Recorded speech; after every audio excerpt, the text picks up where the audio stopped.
நானும் கவினும் ரொம்ப ட்ரூவாக லவ் பண்ணோம். கொஞ்சம் செட்டில் ஆக டைம் தேவைப்பட்டுச்சு. மே 30 அப்போ வந்துட்டு சுஜித்தும் கவினும் பேசிக்கிட்டாங்க. அப்போ அந்த டைம்ல வந்துட்டு அப்பா கிட்ட சுஜித் சொல்லிட்டான்.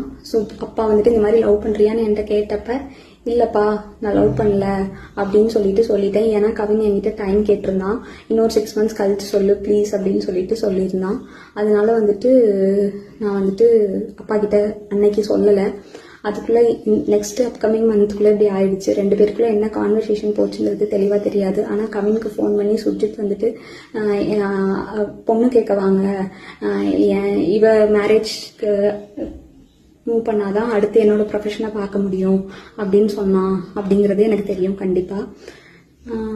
அதுக்கப்புறமா வந்து 27 என்ன நடந்துச்சு அப்படின்னா, அன்னைக்கு கவின் வராங்கிறது எனக்கு தெரியாது. நான் 28 ஈவினிங் தான் வர சொல்லியிருந்தேன். அவங்க தாத்தாக்கு தலையில சூச்சர்ஸ் இருந்ததுனால நான் வந்துட்டு ரூம் பார்த்துட்டு அட்மிட் பண்ணணும்னு யோசிச்சிருந்தேன்.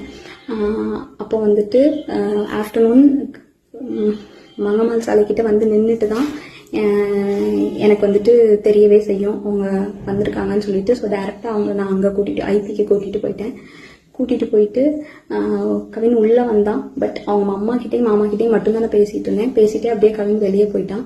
அங்கேருந்து கிளம்புறப்பந்தான் அவங்க அம்மாவும் கிளம்புறப்பந்தான் கவின் எங்கே அப்படிங்கிறதே நாங்கள் யோசித்தோம். நான் ட்ரீட்மெண்ட் ப்ரொசீஜர்ஸ்லாம் எக்ஸ்பிளைன் பண்ணிட்டு இருந்தேன்.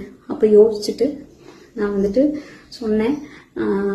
அவங்க அம்மா வந்துட்டு கால் பண்ணாங்க, அவனுக்கு எடுக்கல. நானும் கால் பண்ண எடுக்கல. நீங்கள் வேணா பசிக்குதுன்னு சொன்னாங்க அவங்க அம்மா, சாப்பிட போங்க, நான் வேணா வர சொல்கிறேன்னு சொல்லியிருந்தேன். அதுக்குள்ளே இப்படி ஆயிடுச்சு. ஸோ வந்துட்டு இது தேவையில்லாமல் நிறையா இஷ்டத்துக்கு யாரும் வதந்தியை கிளப்ப வேண்டாம். உங்களுக்கு தோணுது எல்லாத்தையும் பேசாதீங்க. எங்கள் அப்பா அம்மாவுக்கு இதில் எந்த சம்மந்தமுமே கிடையாது, அவங்களுக்கு தெரியாது. இதை இதோட விட்டுருங்க. அவ்வளோதான்.